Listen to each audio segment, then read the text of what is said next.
السلام على الحسين يا حسين. الرحمن الرحيم. وأما الذين صعدوا ففي الجنة خالدين فيها ما دامت السماوات والأرض إلا ما شاء ربك عطاء غير مجزوز. درود بھیجئے محمد مولانا.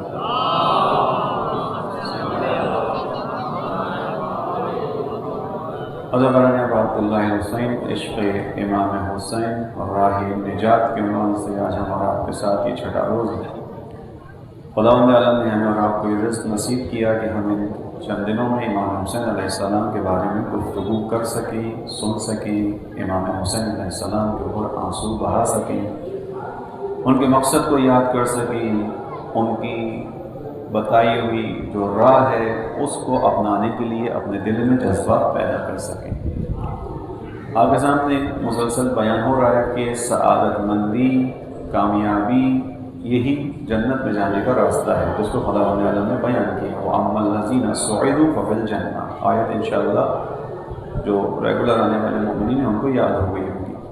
وَأَمَّا الَّذِينَ صُعِدُوا، اور وہ لوگ کہ جو سعادت مند ہیں، کامیاب ہوئے، فَفِي الْجَنَّةِ، بس وہ تو جنت میں ہیں، اس میں ہمیشہ رہیں گے. کب تک رہیں گے؟ جب تک یہ آسمان اور زمین قائم ہے، سوائے اس کے کہ خدا اور کوئی فیصلہ کرے اور ان کی عطا غیر مجزوز ہے، ڈسکنٹینیو ہونے والی نہیں ہے. ان کو کنٹینیوٹی کے ساتھ جو ہے وہ نعمت ملتی رہے. بات یہاں تک پہنچی تھی عزیزوں کہ خداوند عالم نے اس سعادت تک پہنچانے کا اہتمام بھی کیا ہے. اور جو آپ حسین انصاریہ نے زبانی بیان کیا تھا کہ اس سے پہلے کی آیت میں جو بیان کیا کہ جو لوگ شقی ہوئے، شقاوت پر گئے، ان کو ان کی طرف نسبت دیا گیا کہ ان کے سامنے راستہ تھا، انہوں نے اس راستے کو اختیار نہیں کیا. لیکن سعادت تک پہنچنے کے لیے خدا کی ایک اضافی مدد ہوتی ہے. سعادت تک پہنچانے کے لیے خداوند عالم ایک مدد کرتا ہے.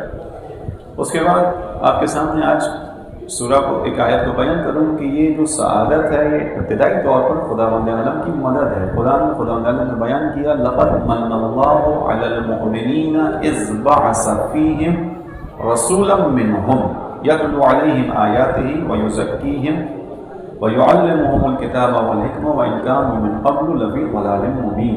کہ بے شک خداوند عالم نے مومنوں کے اوپر احسان کیا. لقد من اللہ علی المؤمنین، بے شک خدا نے مومنوں پر احسان کیا. خوب غور کیجیے گا، خدا نے مومنوں پر احسان کیا، خدا نے مومنوں کے اوپر کرم کیا. خدا نے مومنوں کو ایمان تک پہنچانے کے لیے بہت خوبصورت راستہ ان کے سامنے رکھا. کیا کیا؟ اذ بعث فیہم رسولا منہم، جب ان کے درمیان میں سے ایک رسول کو مبعوث کیا. یعنی وہ لوگ کہ جن کے اندر صلاحیت تھی ایمان کی، وہ کہ جن کے اندر صلاحیت تھی تقوی و پرہیزگاری کی، وہ کہ جن کے اندر صلاحیت تھی اس مقام تک پہنچنے کی کہ جب وہ رسول اللہ کی آیات پر ایمان لے کر آئے، رسول کے راستے پر چلے اور رسول کی پیروی کرتے ہوئے اسی جاہلیت کے ماحول سے نکل کر وہاں تک پہنچے کہ سورہ واقعہ میں خدا نے بیان کیا وَالسَّابِقُونَ السَّابِقُونَ أُولَئِكَ الْمُقَرَّبُونَ. اور سبقت لے جانے والے، تم کیا جانو سبقت لے جانے والے کون ہیں؟ یہ تو مقرب بندے ہیں خدا کے.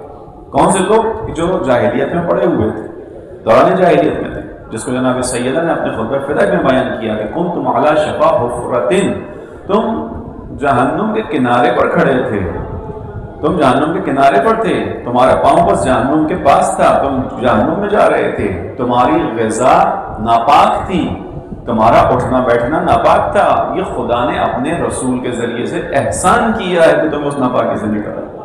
جب خداوند عالم نے سعادت کا ابتدائی راستہ خود مہیا کیا.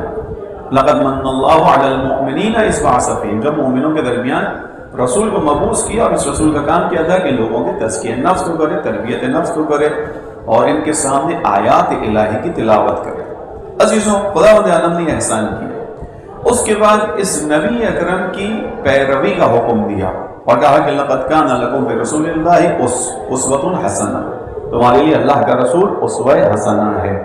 یا اس کے علاوہ دیگر جو آیات ہیں جن کے اندر ایک سورہ ہود کی آیت ہے جس میں رسول اللہ کو خداوند عالم نے بیان کیا فاستقم کما امرت ومن تاب معک، اس آیت پر رسول اللہ نے کہا کہ مجھے سورہ ہود کی ایک آیت نے بوڑھا کر دیا.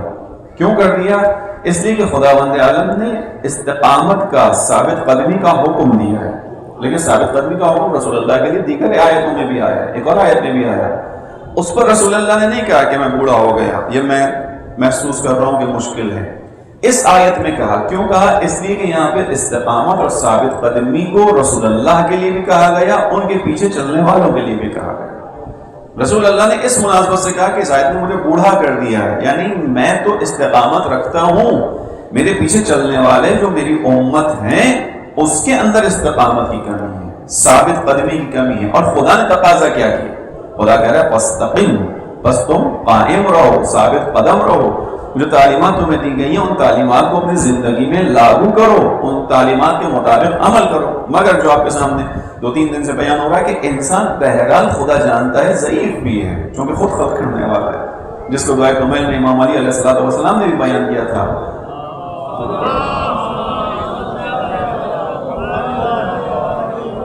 امام علی نے بیان کیا کہ پروردگار عذاب کو برداشت نہیں کر سکتا، تحمل نہیں کر سکتا. کیوں؟ انت تعلم ضعفی. کیوں نہیں برداشت کر سکتا؟ اس لیے کہ تو میرے ضعف سے واقف ہے. انت تعلم ضعفی، تو جانتا ہے میں ضعیف ہوں، تو جانتا ہے میں ناتواں ہوں. ان قلیل من بلاء الدنیا وعقوباتها، دنیا میں چھوٹی چھوٹی مشکلات جو آتی ہیں میں یہ برداشت نہیں کرتا، میرے اندر اس کو برداشت کرنے کا تحمل نہیں ہے. پروردگار تو جب ضعف سے واقف ہے، کمزوری سے واقف ہے، تو پھر میں آخرت کے بڑے عذاب کو کیسے جھیلوں گا؟ وہ عذاب کس چیز کے سبب ہوگا؟ تیرے غضب کے سبب ہوگا، تیرے انتقام کے سبب ہوگا. وَهَذَا مَا لَا تَقُومُ لَهُ السَّمَاوَاتُ وَالْأَرْضُ، اس کے سامنے نہ تیرا آسمان ٹھہر سکتا ہے نہ تیری زمین. یہ مولا متقیان نے بیان کیا عزیزان محترم. امام علی علیہ السلام سے راستہ لینا ہے، ان کی محبت میں خدا نے یہاں تک پہنچایا ہے، راستہ مولا ہی دیں گے، اس کے علاوہ کون سا راستہ ہمارے پاس؟ بس انسان چونکہ ضعیف بھی ہے، خدا جانتا ہے. خدا نے ایک طرف فرمایا فاستقم کما امرت، جیسا حکم دیا گیا ویسی ثابت قدمی دکھاؤ، ویسے دین پر عمل کرو. اور دوسری طرف یہ بھی جاتا ہے خلق الانسان ضعیفا، انسان ضعیف ہے، لہذا خدا نے انسانوں کو رعایت بھی دی ہے. خداوند عالم نے جہاں انسانوں کو یہ کام دی، وہیں اپنے لیے رحمت کو بھی فرض قرار دیا ہے. سورہ انعام کی آیت نمبر 54 میں خداوند عالم نے بیان کیا کہ خداوند وَإِذَا جَاءَكَ الَّذِينَ يُؤْمِنُونَ بِآيَاتِنَا، اے محمد، اے حبیب، جب تمہارے پاس وہ لوگ آئیں کہ جو ہماری آیتوں پر ایمان لے کر آتے ہیں، یعنی جو تمہاری آیتوں پر ایمان لے آئے، تو کیا کرنا؟ پہلا کام توجہ کیجئے گا، فَقُلْ سَلَامٌ عَلَيْكُمْ، سب سے پہلے تم پر سلام کرنا. فَقُلْ سَلَامٌ عَلَيْكُمْ، یہ کس کو حکم دے رہا ہے خدا؟ رسول اللہ.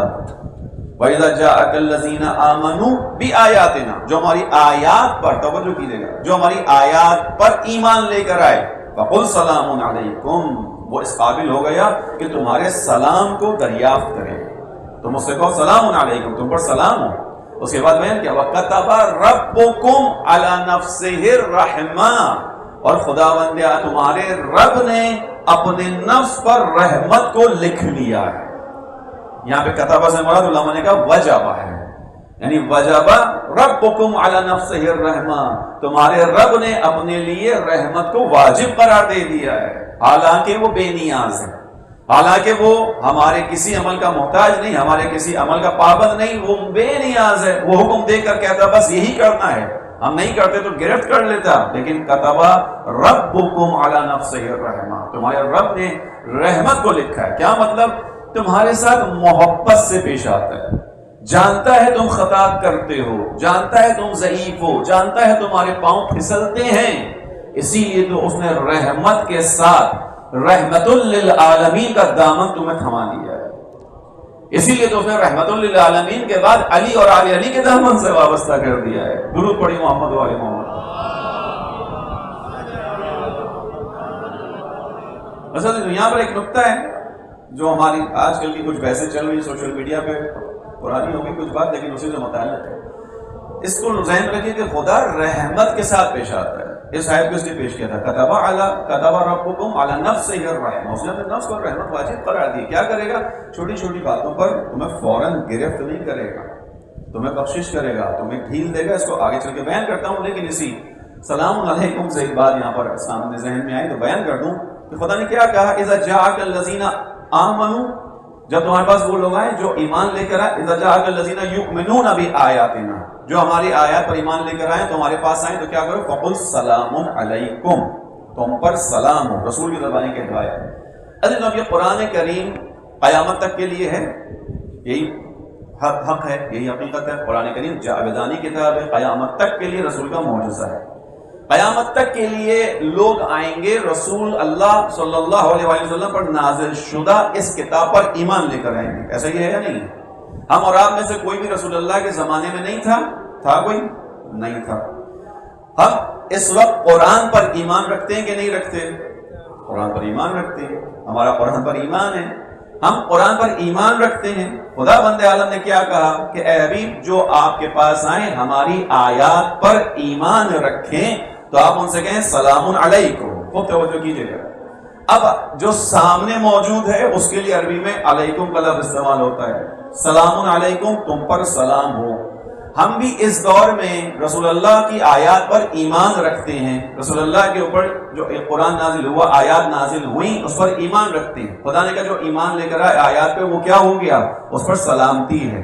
جو سامنے ہو علیک السلام ہے، اور جو سامنے نہ ہو بعد میں آئے وہ علیہ السلام ہے، وہ علیہ السلام ہے۔ علیہ السلام کا کیا مطلب ہے؟ رسول اللہ کے زمانے میں آگے لوگوں نے خبر دی اللہ کے رسول 1400 سال بعد یہ لوگ جو یہاں بیٹھے ہوئے آپ پر ایمان لے کر آئیں گے۔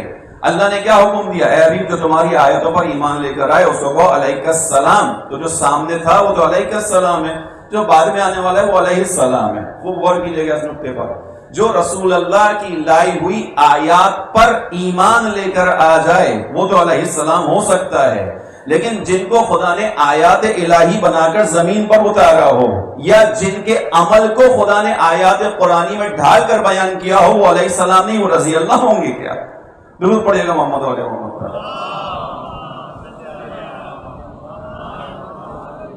آپ نے بحث سنی ابھی کچھ عرصہ پہلے ہوئی، رضی اللہ اور علیہ السلام کی بحث۔ خدا مومن کو کہہ رہا ہے علیہ السلام، جو رسول کے زمانے میں نہیں ہے بعد میں آنے والا ہے علیہ السلام ہے۔ وہ آپ اور میں علیہ السلام رسول کی زبانی ہے، کس معنی میں کہ رسول کو خدا نے کہا مومن ہے احترام کرو، اس کا احترام ہے۔ بس توجہ کیجیے، خدا اپنے لیے رحمت کو لکھ رہا ہے، اس رحمت کے سائے میں کیا کرتا ہے، فوراً گرفت نہیں کرتا، بخشش کرتا ہے، ڈھیل دیتا ہے۔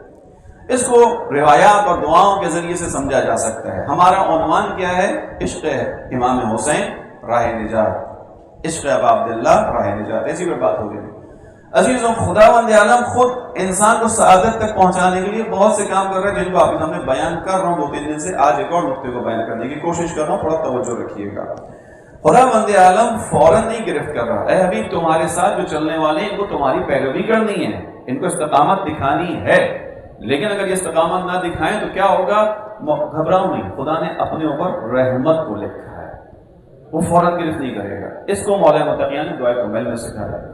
کون سا ٹکڑا ہے جہاں پر مولا نے سکھایا کہ پروردگار میرے وہ گناہ کے جن کے اس بات کا لکھنے کا تو نے کرام الکاتبین کو حکم دے دیا، الذین وکلتہم جن کو تو نے میرے اوپر قرار دے دیا، وہ میرے اعضاء و جوارح پر گواہ بن کر آ گئے، اور میرے ہر عمل کو جو میں انجام دیتا ہوں اس کو دیکھتے ہیں۔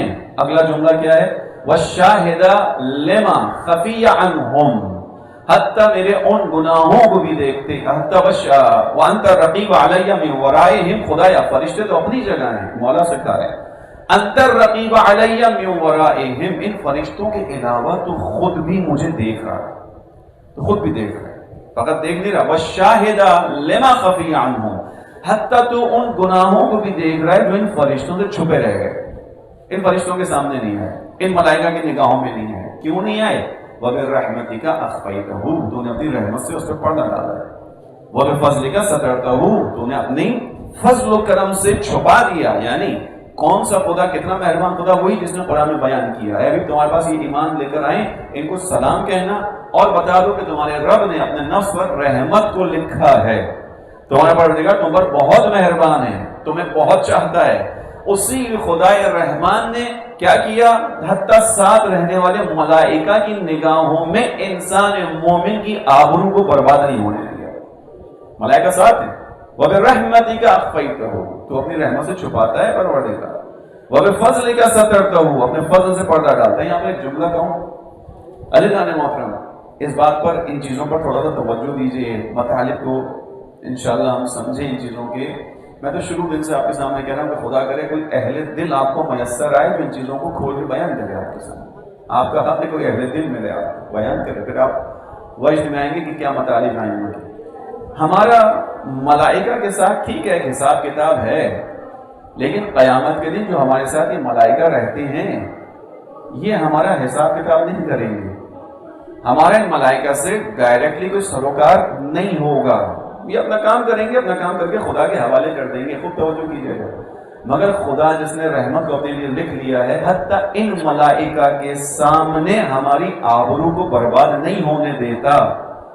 تو ہمارا سروکار جناب سیدہ کے ساتھ تو ہے قیامت میں، ہمارا واسطہ حسین کے ساتھ تو ہے قیامت میں.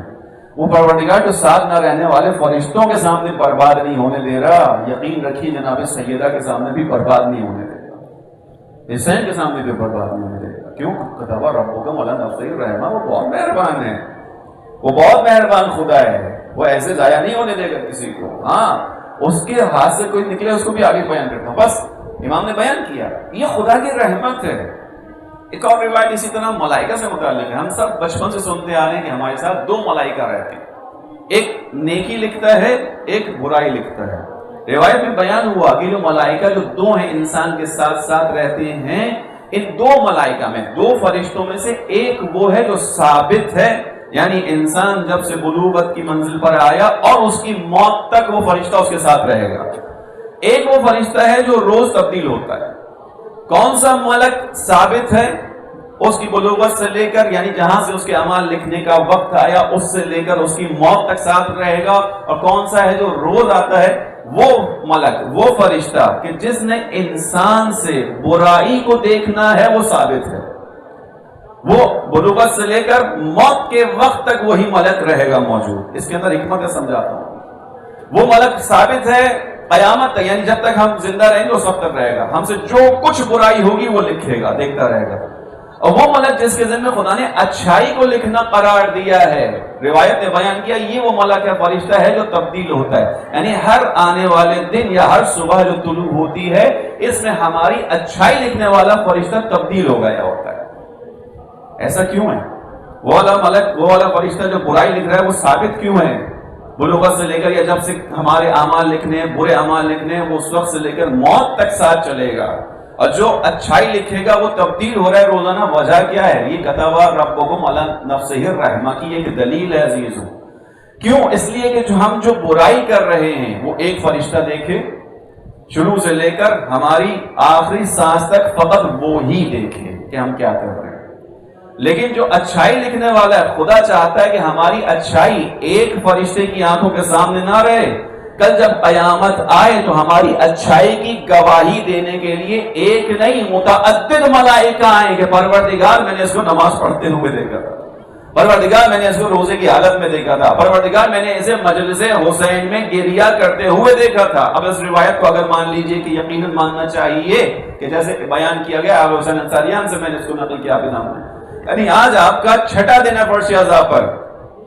5 ملائکہ آپ کی گواہی لے کر جا چکے. جب قیامت کا وقت ہوگا اگر میں اور آپ آج مر جائیں، خدا نہ کرے خدا آپ کو حیات دے، تو 5 ملائکہ پہلی محرم سے آج تک کی گواہی دیں گے خدایا ہم نے اسے حسین کے غم میں آنسو بہاتے ہوئے دیکھا. ہوگا کہ جب اتنے ملائکہ گواہی دیں گے خدا اب تمام چیزوں کو ایک ساتھ جمع کیجیے، کیا ہوگا؟ آئیے ان روایات کی طرف جن میں بیان کیا گیا کہ جب کسی مومن کی موت ہو جاتی ہے، جب کوئی انسان اس دنیا سے چلا جاتا ہے، اس کی تشییع جنازہ میں کہا گیا زیادہ سے زیادہ افراد شرکت کریں. کیوں زیادہ سے زیادہ افراد شرکت کریں؟ کیوں تشییع جنازہ کو اتنا زیادہ ثواب دیا گیا ہے، اتنی زیادہ فضیلتیں تشییع جنازہ کی رکھی تاکہ مومنین کسی دوسرے مومن کے جنازے کو چھوڑے نہیں، شوق سے آئیں. حتیٰ اس کے لیے وضو کی شرط کو بھی نہیں رکھا گیا، آؤ نماز جنازہ پڑھو کسی مومن کے لیے، وضو کی بھی شرط نہیں ہے، طہارت کی بھی شرط نہیں ہے.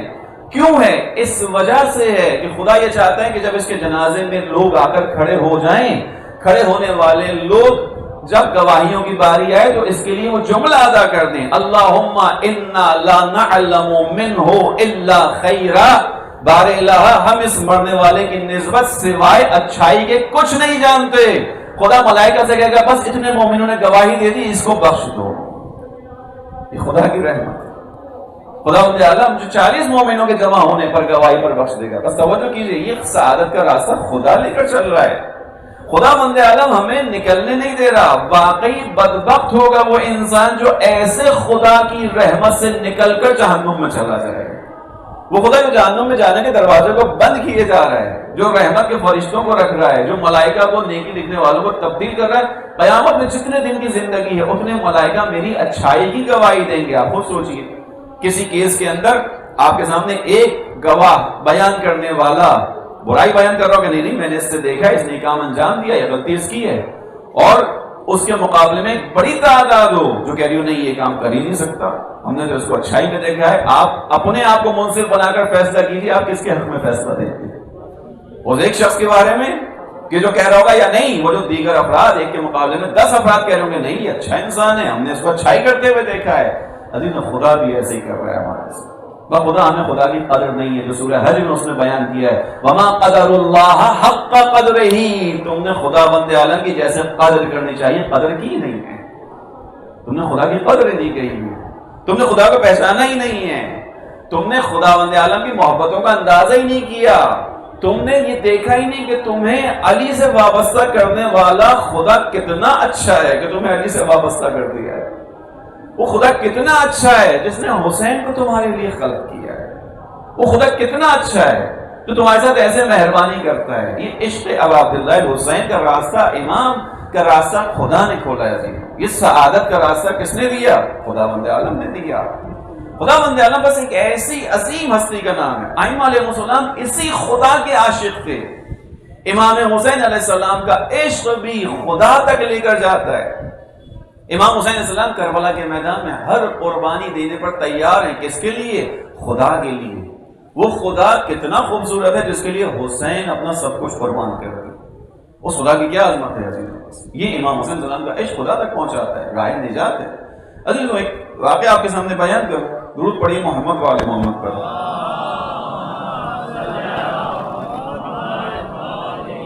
آج میں تھوڑا سا خدا کی رحمت پر بات کر رہا ہوں کیونکہ امام حسین علیہ السلام کا راستہ خدا تک پہنچانے کا راستہ ہے. خدا مہربان ہے تو ہمیں حسین ملا ہے. خدا ہمیں عزیز رکھتا ہے تو اس نے حسین علیہ السلام دی. یقین جانیے ان چیزوں کو. خدا تعالیٰ کی رحمت ہے، خدا کی عنایت ہے، خدا کی بخشش ہے. حضرت یوسف کا واقعہ ہے. حضرت یوسف اپنے محل میں بیٹھے ہوئے تھے، اپنے قصر میں بیٹھے ہوئے تھے، اور اس کے بعد حضرت جبرائیل ان کے ساتھ موجود تھے. قصر میں اس طرح بیٹھے ہوئے تھے کہ باہر نظر آ رہا تھا. بالکونی کہہ لیجیے آپ اس کو، ٹیرس کہہ لیجیے آپ اس کو، کہ باہر کا جو رستہ تھا نظر آ رہا تھا، آتے جاتے والے لوگ نظر آ رہا تھا. اسی دوران سامنے سے ایک نوجوان گزرا، پھٹے پرانے کپڑے، غبار آلود چہرہ، بال پریشان، چہرے پہ غربت کے آثار. حضرت جبرائیل نے جناب یوسف کو دیکھ کر کہا یوسف اس نوجوان کو پہچانا؟ جناب یوسف نے کہا نہیں میں نے نہیں پہچانا. کون ہے؟ کہا یوسف یہ وہی بچہ ہے جس نے آغوش مادر میں تمہاری عصمت کی گواہی دی. واقعہ ذہن میں نا، جب حضرت یوسف کو زلیخا نے پھنسایا اور اس کے بعد جب زلیخا کا شوہر آیا تو زلیخا نے معاشرہ پلٹ دیا، بات پلٹ دی کہ یہ دیکھو اس نے خیانت کی ہے اور تمہاری زوجہ کے ساتھ اس نے برا ارادہ کیا، اور یوسف پر تہمت لگا دی. اس تہمت کو دور کرنے کے لیے کیا کیا خدا بند عالم نے؟ وہیں پر کہا گیا کہ جو ایک چھوٹا سا بچہ تھا، آغوش مادر میں تھا، بول نہیں سکتا تھا، بہت چھوٹا تھا، اس نے گواہی دی کہ یہ یوسف سچا ہے اور خاتون جھوٹی ہے. اس گواہی کی بنیاد پر جناب یوسف کو اس الزام سے بری کیا گیا. اور جو زلیخا کا شوہر تھا اس نے کہا تھا کہ یقیناً خواتین کا قید ہے، خواتین کی چال. اس بچے نے گواہی دی تھی. یہ بچہ بڑا ہو گیا، جوان ہو گیا، اور جناب یوسف کے قصر کے سامنے سے گزرا. جبرائیل نے کہا اے یوسف یہ وہی بچہ ہے. جناب یوسف نے اپنے سپاہیوں سے کہا فوراً جاؤ اس بچے کو، اس نوجوان کو لے کر آؤ. کیوں لے کر آؤ؟ اس کا میری گردن پر حق ہے، اس کا میری گردن پر حق ہے. وہ کہے اس نوجوان کو لے کر آئے. لے کر آنے کے بعد جناب یوسف نے اس کے لیے لباس کا اہتمام کیا، غذا کا اہتمام کیا، اسے اپنا مہمان بنایا، اسے اپنا عزیز قرار دیا، اسے کچھ مال و دولت عطا کیا. یہ سب کچھ جناب جبرائیل کی آنکھوں کے سامنے ہوا. جبرائیل نے تمام معاملہ دیکھا، اور جب جناب یوسف نے اتنا انعام اکرام کیا جبرائیل مسکرائے، ہنسے تھوڑا سا.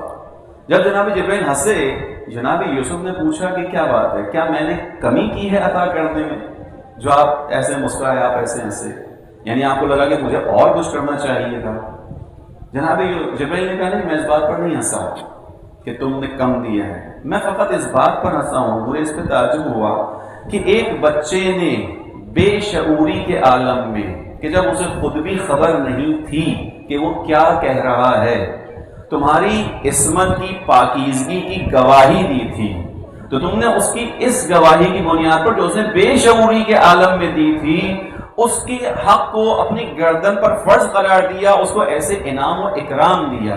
میں سوچ یہ رہا ہوں کہ جو انسان شعور کی حالت میں اپنی زندگی کے اندر خداوند عالم کی پاکیزگی کی گواہی دیتا رہے گا، سجدے میں جا کر کہتا رہے گا سبحان ربی الاعلی و بحمدہ، رکوع میں کہے گا سبحان ربی العظیم و بحمدہ، اے یوسف تم مخلوق ہو، ایک دوسری مخلوق نے بے شعوری کے عالم میں تمہاری پاکیزگی کی گواہی دی، تم نے اس کے حق کو گردن پر سمجھتے ہوئے اس کے ساتھ اتنا انعام و اکرام کیا ہے، تو خداوند عالم اپنے ان بندوں کے ساتھ کیسے پیش آئے گا جو پوری زندگی آگاہانہ اس کی وحدانیت کی گواہی دے؟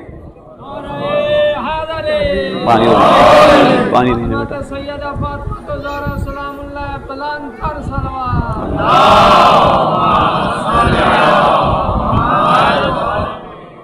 توجہ کی عزیزاں نے واقعی حقیقت ہے کہ یوسف کو اس بچے سے انس ہو گیا جس نے بے شعوری کے عالم، مجھے خود بھی نہیں پتا تھا اس کی زبان سے کیا نکل رہا ہے، اس نے آگاہانہ گواہی تھوڑی دی تھی، اس سے یہ کام لیا گیا تھا، اس کا حق اپنی گردن پر سمجھا، تو خداوند عالم پھر انسانوں کے ساتھ کیا کرے گا جو آگاہانہ گواہی دے رہے ہیں، سبحان اللہ کی تسبیح پڑھ رہے ہیں، اپنے وجود اپنے عمل کے ساتھ یہ کام کر رہے ہیں، اپنے وجود کے ساتھ۔ پھر ہماری اور آپ کی جو منزلت ہے وہ اپنی جگہ ہے، پھر اس مولا کا خدا کی بارگاہ میں کیا مقام ہوگا جو مسجد کوفہ، نخلستان کوفہ میں کھڑے ہو کر ایک جو ہے رات کے اندر 1000 رکعتیں نماز پڑھ کر خدا کی وحدانیت اور قدوسیت کی گواہی دیا کرتا تھا، پھر اس کا کیا عالم ہوگا خدا کی بارگاہ۔ عزیزان محترم، بس یہ وہ چیز ہے۔ اب یہاں پر ایک جملے کو میں نقل کر دوں، بات کو تھوڑا سا موڑ دوں کہ جناب جبرائیل نے کہا کہ جب خداوند عالم کی وحدانیت کی گواہی دے گا کوئی اور آگاہانہ گواہی دے گا، تو یوسف خدا اس کے ساتھ پھر کیا کرے گا تمہیں اندازہ بھی نہیں ہے۔ تم نے ایک بچے کے ساتھ ایسا کام انجام دیا کہ جس کا حق تمہاری گردن پر تمہارے خیال میں بن گیا تھا۔ یہی پر ایک جملہ کہوں کہ عزیزان محترم، اگر خداوند عالم ایسا کرے گا کہ جو اس کی وحدانیت کی گواہی دے گا تو اسے انعام و اکرام عطا کرے گا، تو ہم بھی تو اپنے ان آنسوؤں کے ذریعے سے حسین کی مظلومیت کی گواہی دینے آتے ہیں۔ ہم بھی تو بچپنے سے لے کر آج تک اپنی سزاداری کے ذریعے سے دنیا کو مجلس کر کے، ماتم کر کے، جلوس نکال کر، مجلس کو فرش بچھا کر، فرش پر آ کر ذکر کر کے یہی تو بتاتے ہیں کہ ہمارا حسین مظلوم تھا۔ یہ ہماری گواہی ہے، یہ ضائع نہیں جائے گی۔ یقین جانیے کہ یوسف کے مقابلے میں حسین کی بخشش و عطا کا کوئی حساب ہی نہیں ہے، کوئی حساب و کتاب نہیں ہے۔ یوسف نے جو عطا کیا اس نوجوان کو کیا، حسین جو عطا کرتے ہیں اس کا کوئی حساب نہیں۔ حسین علیہ السلام ایسے چھوڑ دیں گے، گواہی نہیں ہے جو آپ آتے ہیں۔ بارش ہو رہی ہے، پانی پھیلا ہوا ہے روڈوں کے اوپر، مشکلات ہیں، یہ تو میں نے آسان چیز کا تذکرہ کیا، بارش تو آسانی ہے، برکت خدا ہے، رحمت خدا ہے، پانی ہے، تکلیف نہیں ہے۔ جس زمانے میں امام حسین علیہ السلام کی مجلس برپا کرنے کے لیے قربانیاں دی جاتی تھیں، لوگوں نے امام حسین علیہ السلام کی گواہی، پاکیزگی کی گواہی، ان کی مظلومیت کی گواہی فقط زبان سے اور آنسوؤں سے نہیں، اپنے خون سے دی ہے۔ حسین ان کے ساتھ کیا کرنے والے ہیں خدا جانتا ہے، کسی کو نہیں پتا۔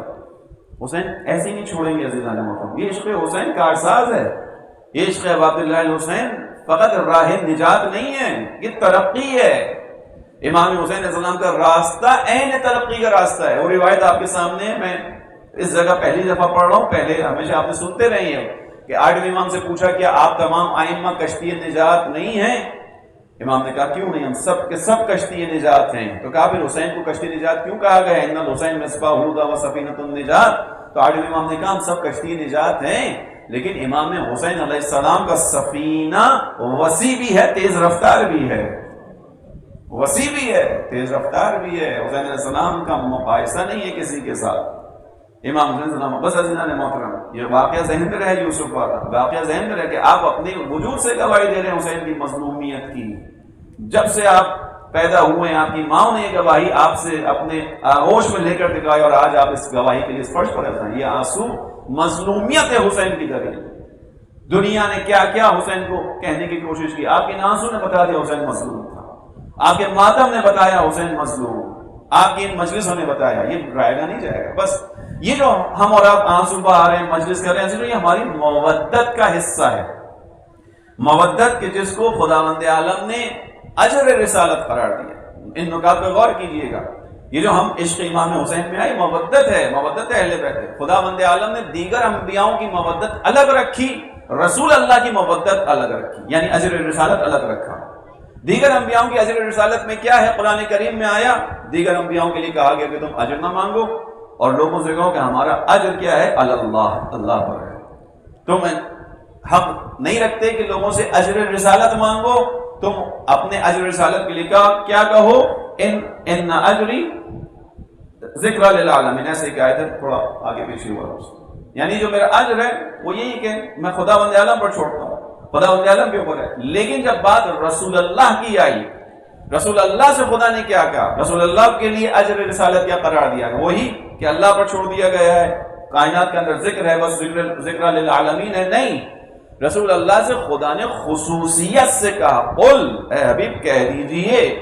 ہمیں معلوم ہے آپ امت پہ بہت مہربان ہیں، آپ وہ ہیں کہ جو لوگوں کی خاطر مشقت اٹھاتے ہیں، آپ وہ ہیں جو اپنے پتھر مارنے والوں کو دعائے خیر دیتے ہیں، آپ وہ ہیں کہ جو لوگوں کو اذیت پہنچانے کا تصور بھی نہیں کر سکتے، لوگوں کی خاطر اذیت برداشت کرتے ہیں. ہمیں معلوم ہے آپ اجر رسالت نہیں مانگیں گے، مگر یہاں معاملہ کچھ اور ہے. اے حبیب آپ کو کہنا ہوگا، قل، کہیے، لا اسألکم علیہ اجرا الا المودۃ فی القربى، کہ میں تم سے کوئی اجر رسالت نہیں مانگتا سوائے اس کے کہ مودت سے پیش آنا میرے قرابت داروں کے ساتھ. توجہ کیجئے. پھر آگے ایک اور آیت میں بیان کر دیا، قل ما، سورہ سبا کے اندر، قل ما سألتکم علیہ من اجر. اے حبیب ان لوگوں کو بتا دیجئے، اگر ان کے ذہن میں یہ ہو کہ یہ رسول نے اپنا اجر رسالت مانگ لیا، رسول نے اپنے کاموں کی قیمت مانگ لی، تو ان کے ذہن میں یہ نہ آئے کہ رسول کو کچھ دے رہے ہیں.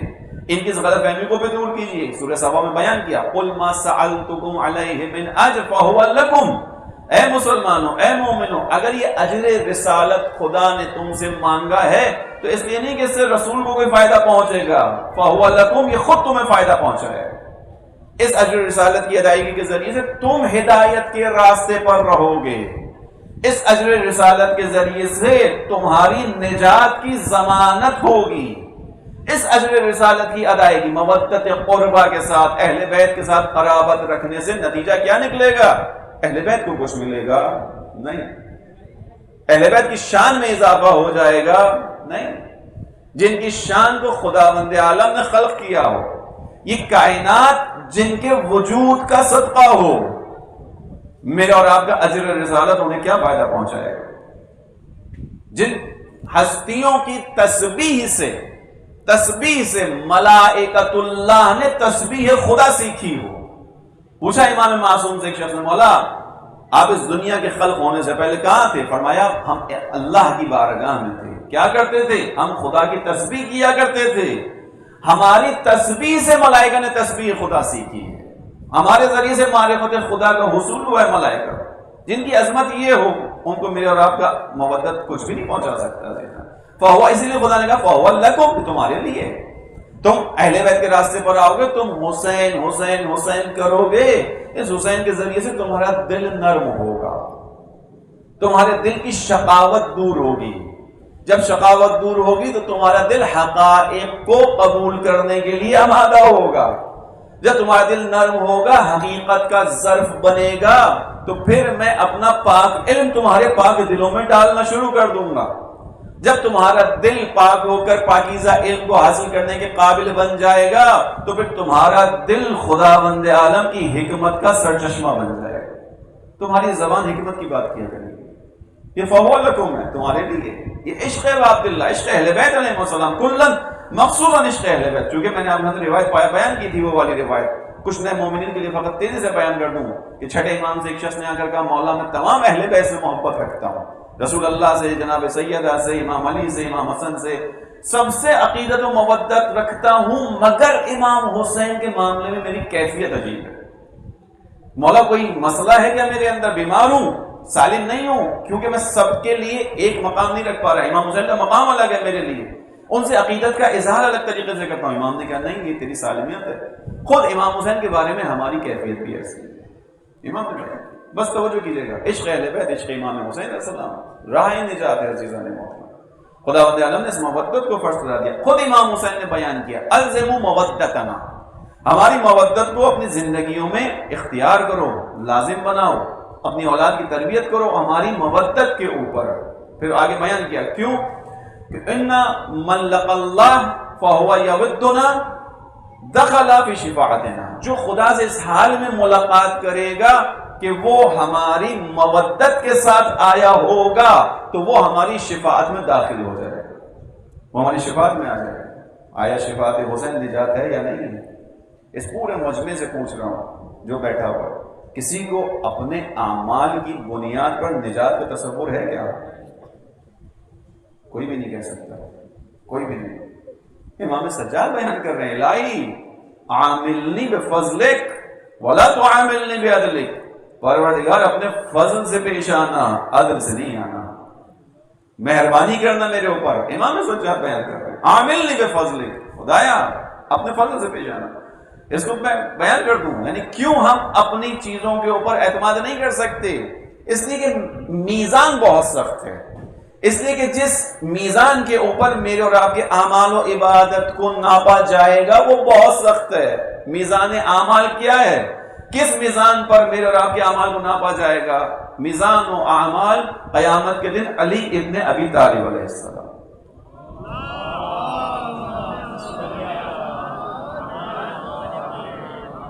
علی ابن ابی طالب میزان اعمال ہیں۔ کیا مطلب ہے؟ میری نماز میں جاؤں گا، قیامت کے دن کھڑا ہوں گا، مجھ سے کہا جائے گا نماز پڑھ کے آئے ہو، میں کہوں گا ہاں اللہ نماز پڑھ کے آیا۔ خدا کہے کہ لاؤ اس کی نمازوں کو، لاؤ، نمازیں لائی جائیں گی۔ اب ایک معیار ہوتا ہے نا، ایک اسٹینڈرڈ ہوتا ہے چیز کا، آپ اس اسٹینڈرڈ کے مطابق چیزوں کو ناپتی ہیں۔ خدا کہے گا اس کی نمازوں کو رکھو، پروردگار کہاں رکھوا رہا ہے؟ اس جگہ رکھوا رہا ہوں جہاں سے پتہ چلے گا کہ تمہاری نماز صحیح تھی یا نہیں تھی۔ خدا یا میزان کیا ہے؟ علی علیہ السلام کی نماز، علی کی نماز۔ تمہاری نماز کو علی کی نماز سے دیکھا جائے گا۔ خدایا میں تو ابھی سرنڈر کر رہا ہوں، میں بھی ڈرا کرتا ہوں، میں بھی سرنڈر کرتا ہوں۔ میں کہاں علی مرتضیٰ کی نماز؟ پروردگار علی تو اس عظمت پر ہے کہ جن کی ضربت عبادت ثقلین سے افضل ہے۔ ضربت علی یوم الخندق افضل من عبادت الثقلین، جن اور انس کی عبادتوں کو ملایا جائے تو علی کی ضربت ان عبادتوں سے افضل ہے۔ خدایا تم مجھے سے حقیقت عاجز و ناتواں کی عبادت کو کہاں علی کے ساتھ مقایسہ کرو؟ روایت ہے، میزان اعمال ہے، تمہارے خلوص کو ناپا جائے گا۔ علی مرتضیٰ کے مقابلے میں کون کھڑا ہوگا؟ کوئی بھی نہیں ہو سکتا، کوئی بھی نہیں ہو سکتا، کسی کی کوئی حیثیت نہیں ہے قیامت کے دن۔ اس کا مطلب ہے سوائے اس کے کہ خداوند عالم رحم فرمائے، سوائے اس کے کہ شفاعت اہل بیت ہمارا دامن پکڑ لیا چیز۔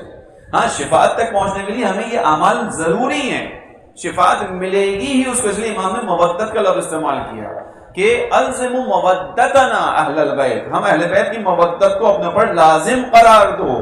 اس کے بغیر تم خسران میں ہو، اس کے بغیر تم نقصان میں ہو، اس کے بغیر آگے بڑھو گے تو تمہاری کسی چیز کا کوئی اثر نہیں ملنے والا تمہیں۔ خداوند عالم تمہارے کسی عمل کا کوئی اثر دینے والا نہیں ہے، تم مودت اہل بیت کے بغیر آئے ہو قیامت کے میدان میں۔ یہ بیان کیا، اس کے بعد اس شفاعت تک پہنچیں گے۔ بس عزیزوں، مودت یعنی امام حسین علیہ السلام نے جو مودت کا لفظ استعمال کیا، محبت سے اگلا مرحلہ ہے۔ محبت یعنی دل کے اندر پسند کرو، قبول کرو، اعتراف کرو، احترام کرو۔ مودت اعضاء و جوارح کے ساتھ ان کے راستے پر چلنے کی کوشش کرو، یہ مودت۔ الزموا مودتنا اہل البیت، اپنی زندگیوں میں اہل بیت کی مودت کو لاگو کرو۔ عزیزان محترم، یہی ہم سے سوال کیا جائے گا، یہی ہماری نجات کا ذریعہ ہے، یہی امام حسین السلام کا عشق جو خدا مہربان ہے، رحمت کرنے والا ہے، اس نے ہماری سعادت کے لیے راستوں کو رکھا ہے۔ ان راستوں میں سب سے بڑا راستہ اب آپ دیکھ رہے ہیں حسین کا، ان راستوں کے اندر سعادت کے راستوں میں امام حسین کا عشق، امام حسین کی محبت سب سے بڑا راستہ ہے۔ بس یہ مودت ہے جس کو ہمیں لے کر چلنا۔ امام حسین علیہ السلام 9 محرم کو اپنے خیمے کے سامنے بیٹھے. معلوم ہے آپ کو کہ دشمن نے اعلان جنگ کیا اور امام حسین علیہ السلام نے حضرت عباس سے کہا کہ تھوڑا سا مہلت مانگو، جاؤ اور جانے کے بعد کہو کہ جنگ کل کے اوپر موقول کر دی جائے، کل کے اوپر اس کو لے جائے. ایک دن کی مہلت. حسین نے مہلت کیوں مانگی ایک تفصیلی بحث ہے اور آپ کے سامنے بیان بھی ہوتی ہے، لیکن کچھ لوگوں کو امام حسین تک پہنچنا ہے شاید. اسی کا واقعہ آبا حسین انصاریان اپنے گفتگو میں بیان کرتے ہیں. میں ان کی زبانی نقل کر رہا ہوں. کہتے ہیں کہ 9 محرم کو امام حسین بیٹھے ہوئے خیمے کے سامنے. اتنے میں ایک شخص عصا کے سہارے، جس کی ایک ٹانگ نہیں ہے، ایک ٹانگ سے محروم ہے، عصا کے سہارے کسی طرح امام تک پہنچتا ہے. امام حسین کھڑے ہوتے ہیں، استقبال کرتے ہیں. استقبال کرنے کے بعد اس شخص سے پوچھتے ہیں کہ تو کیوں آ گیا یہاں تک کیوں پہنچا؟ اس نے جملہ کہا. امام کا ماننے والا تھا، علی علیہ السلام کا ماننے والا تھا، مودت کا راستہ طے کرنے والا تھا. امام نے کہا تو کیوں یہاں تک آ گیا ہے؟ زحمت اٹھا کر آیا ہے، مشکل اٹھا کر آیا ہے. اس نے جملہ کہا کہ مولا میں نے 20 سال پہلے اپنی ایک ٹانگ کو، اپنے ایک پاؤں کو آپ کے بابا کے ذریعے سے جنت میں بھیجا تھا، اب خود جنت میں جانے کے لیے. یعنی کہاں جنگ صفین کے لیے. کس قدر یقین ہے اس شخص کو کہ یہی راستہ سچا راستہ ہے. کہ 20 سال پہلے میں نے آپ کے بابا کے ذریعے سے اپنے قدم کو، اپنے پاؤں کو جنت میں بھیجا تھا، اب میں خود جانے آیا. کیوں؟ کیونکہ حسین آپ کون ہیں؟ آپ باب من الجنہ ہیں. وہ روایت یاد ہے جو آپ کے سامنے عبداللہ ابن عمر کی پڑھی تھی، جس میں رسول اللہ نے کہا تھا کہ حسین کے ذریعے سے بالحسین تسعدون، حسین کے ذریعے سے آگے بڑھو، سعادت حاصل کرو. اور جان لو اس بات کے کہ ان الحسین باب من ابواب الجنہ، حسین جنت کے دروازوں میں سے ایک دروازہ ہے. عزیزان محترم، یہ شخص آیا امام کے پاس اور کہا کہ مولا اس لیے آیا ہوں، مودت کا حق ادا کرنے آیا ہوں. اس کے بعد اس نے کہا کہ جب میں آ رہا تھا تو میرے بچے مجھے روک رہے تھے اور کہہ رہے تھے کہ بابا قرآن میں خدا نے بیان کیا ہے. کیا بیان کیا ہے؟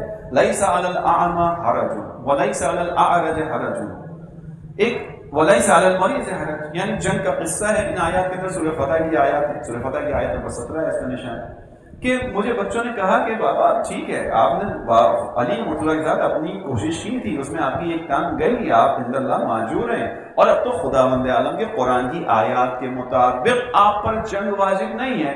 لیس علی الاعمى حرج، جو اندھا ہو، جو دیکھ نہ سکتا ہو، اس پہ کوئی ذمہ داری نہیں ہے جنگ کی. ولیس علی الاعرج حرج، جس کی ٹانگ نہ ہو اس پر جنگ کی کوئی ذمہ داری نہیں ہے، اس کو ساتھ نہیں دینا. ولیس علی المریض حرج، جو مریض ہو اس پر حرج ہے، اس پر جو ہے ذمہ داری نہیں ہے، خدا نے ثابت کر دی ہے ذمہ داری. یہ کہنے لگا مولا سے کہ میرے بچوں نے مجھے ایسے کہا. میں نے پلٹ کر ان کو ایک جواب دیا.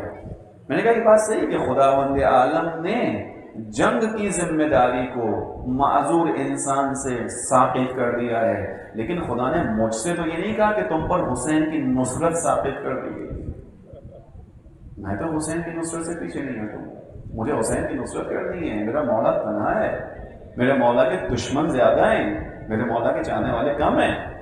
میں اسی معذوری کی حالت میں پہنچوں گا اپنے مولا تک. ایسے یہ جملہ ایک عاشق کا جملہ ہو سکتا ہے جو عشق امام حسین میں ہو.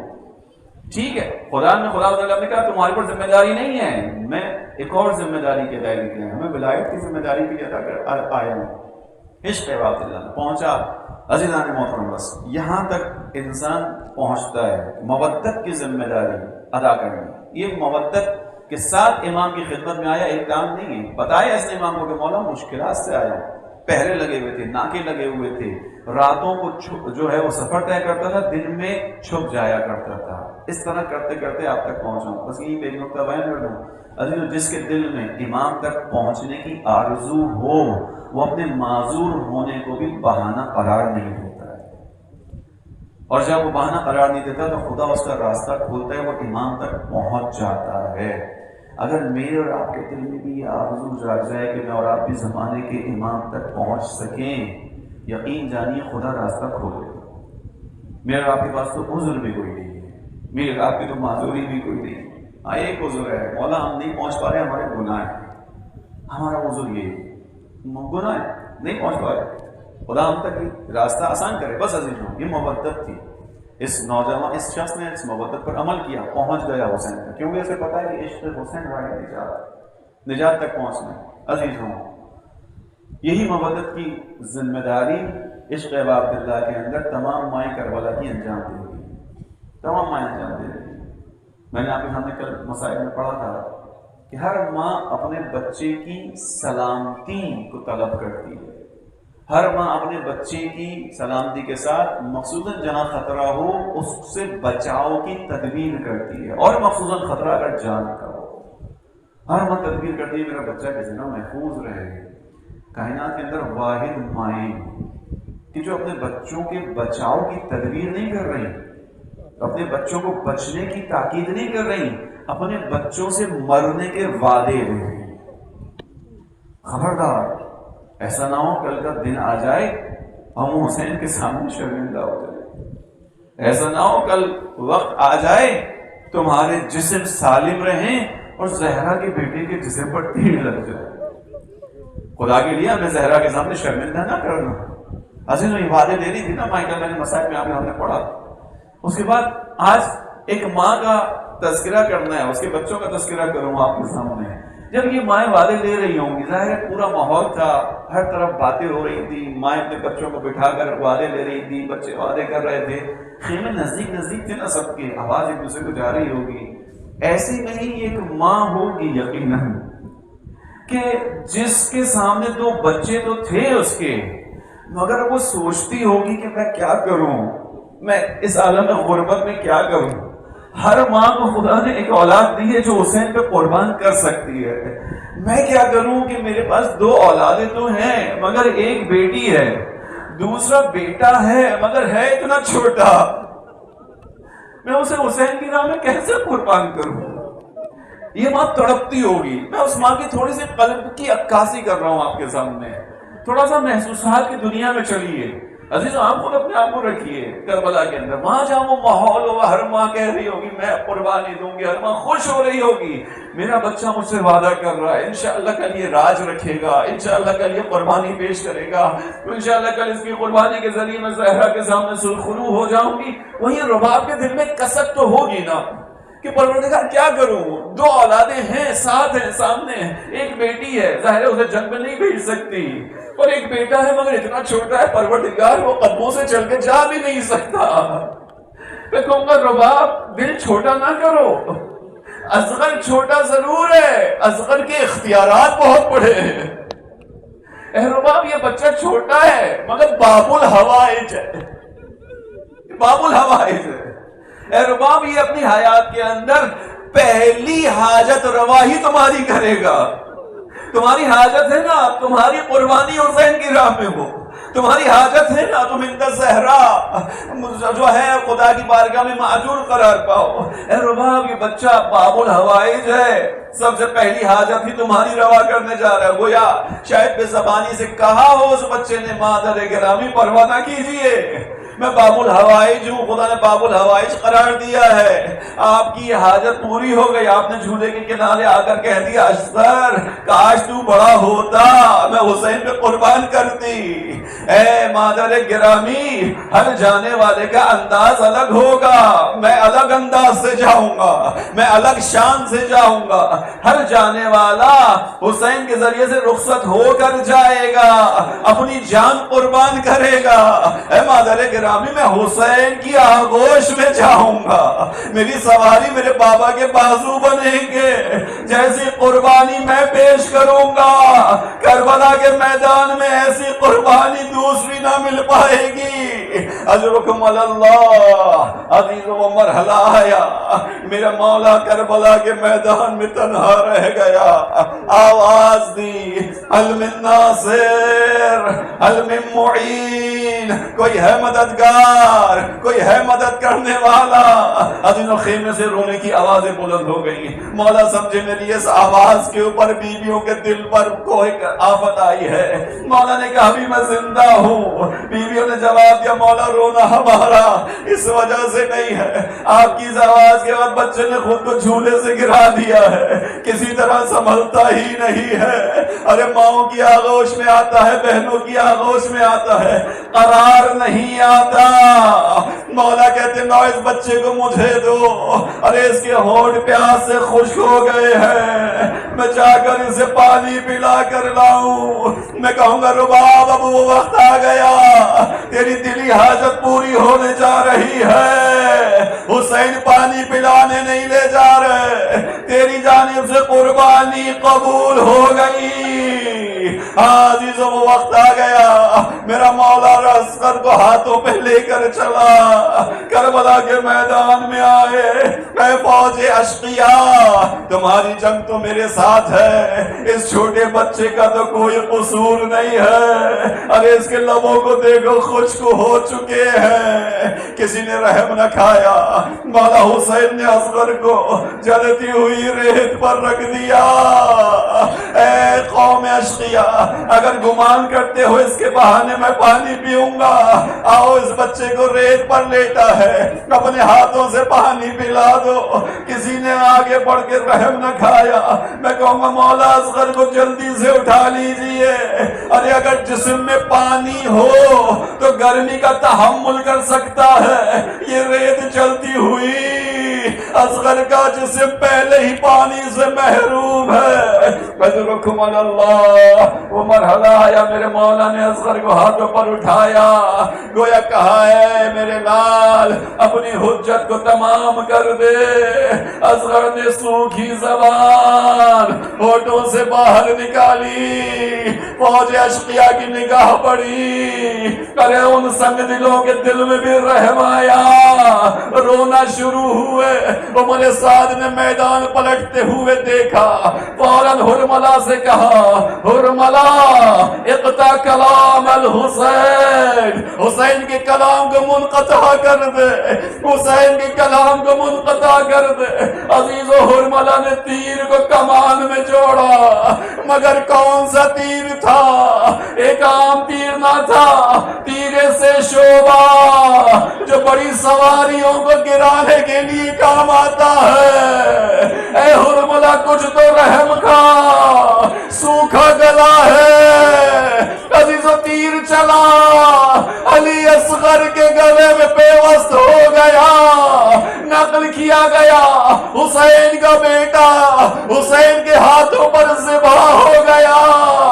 عزیزو اب کیفیت ایسی بیان ہوئی، حسین کے ہاتھوں پر علی اصغر تلظہ کرنے لگے۔ تلظہ یعنی مچھلی کو پانی سے نکالو، مچھلی اپنے وجود کے لیے کوشش کرتی ہے، اپنے جسم کو اٹھاتی ہے، پھر زمین پر مارتی ہے، پھر اٹھاتی ہے، پھر زمین پر مارتی ہے، مگر جب جان ختم ہونے لگتی ہے اپنے ہونٹوں کو کھول کھول کر سانس لینے کی کوشش کرتی ہے۔ اللہ رے حسین کیسے اپنے بچے کو اس